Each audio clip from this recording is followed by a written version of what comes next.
Now to tell us what's going on here in the East Valley, what's trending, please welcome back from the East Valley Tribune, Mr. Fera. Brett, come on up.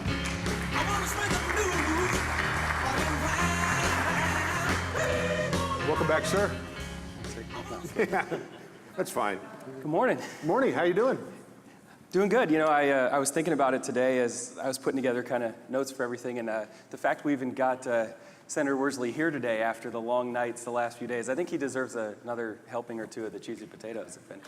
You know, there's been some late nights, and it's for an early morning like this, that's pretty impressive. So. Yeah, it's good to have him here. We're going to try and get him out here early so he can doze off and take a nap in a little while. So what's going on? Tell us. To kind of segue into that, you know, that's a big part of what's been going on around the state, let alone the whole, Valley and East Valley, is getting through the legislative session, and they pumped through it yesterday. I mean, that was an amazing day to see how many bills they were able to push through and get through. And on a local level, what's funny about that ending and we're kicking off political season for next year is that we had the first announcement of somebody running or announcing their candidacy for a Mesa City Council seat this week. And Kevin Thompson, who's a board member here at the Mesa Chamber, he's been with Southwest Gas for quite a long time. He was in the Air Force in Desert Storm. He's well known around these parts, and he's the first one to put his hat in the ring. So while we're just pushing through the legislative session and we just got done with the election last year, it feels like, we're only 6-7 months away from that.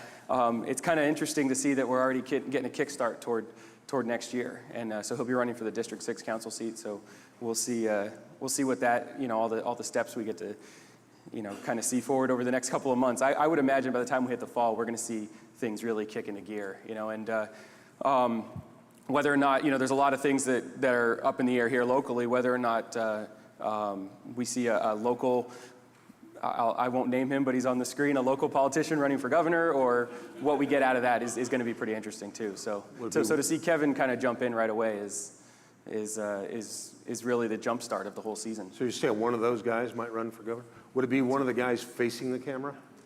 I think, I hope. Okay. I know the other guy now.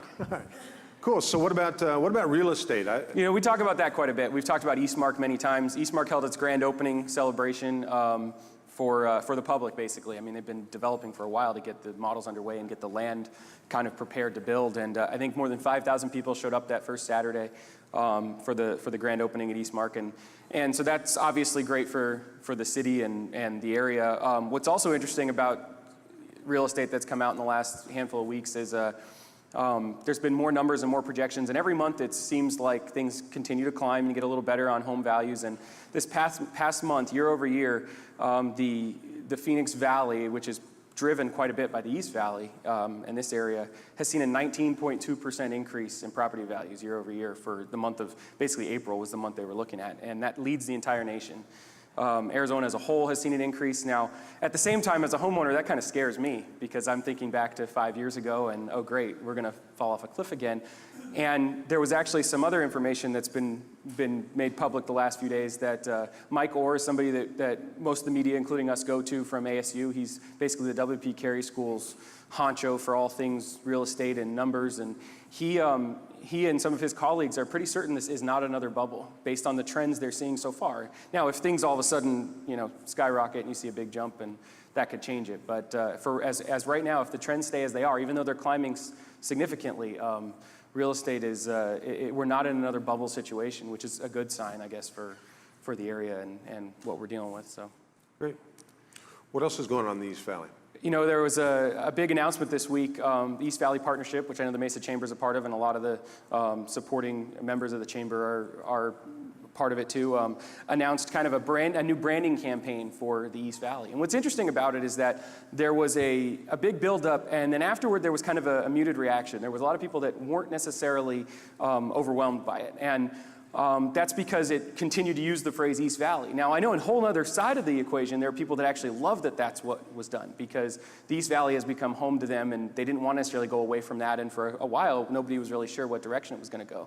The big kicker was that the word Phoenix was added to the front, and it's a marketing campaign, so it's not like we're going to be seeing it everywhere locally, but that's the exact point. And what's been most interesting is seeing hearing the explanation of why that is, and we know that here in Mesa. We've got Phoenix Mesa Gateway Airport, the Hilton Phoenix Mesa, the Hyatt Place Phoenix Mesa, I mean, all chamber members and active in the local community, and they realize that having the geographical presence of Phoenix attached is beneficial for business opportunities and growth outside of the state. Here in the East Valley, we know where the East Valley is, but away from this, kind of having that Phoenix presence because people know where it is. So that's what has been so interesting, is hearing the reaction, and the benefit of this supposedly is going to be that the cities that aren't tied to Arizona, that don't have necessarily an idea of what or where the East Valley or its cities are going to be able to now say, okay, well, Phoenix, East Valley, I know where Phoenix is, so it's the eastern valley, part of the Valley of Phoenix. So I mean, it actually does make sense, getting beyond kind of the initial,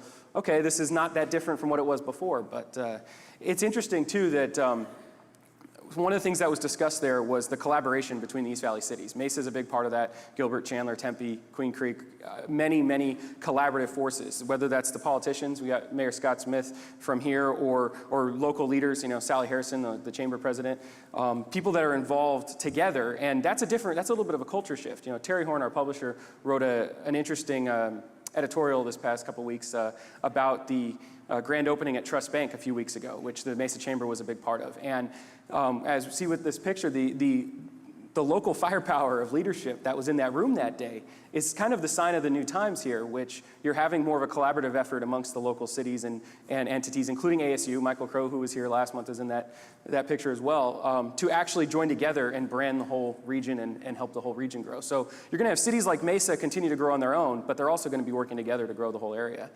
One other thing tied to branding real quick, that's been kind of cool this past week is also here right in Mesa, we saw kind of a new branding campaign kick off. And Visit Mesa, which is basically the tourism drive for the area, kicked off a new slogan, which is City Limitless. And I personally think that's kind of neat. I think that's a simple but yet kind of catchy way to showcase where Mesa's going and where it's been. So that can't be, I'd be remiss if I didn't include a mention of that. Could we go back to the previous slide real quick? Just a hint to Mayor Smith. If you ever see Sally coming at you with a giant pair of scissors, that's not the safest place to be. Very cool. Now, I know we also lost another Mesa legacy. Yeah, we've talked about this a couple times over the past few months, too.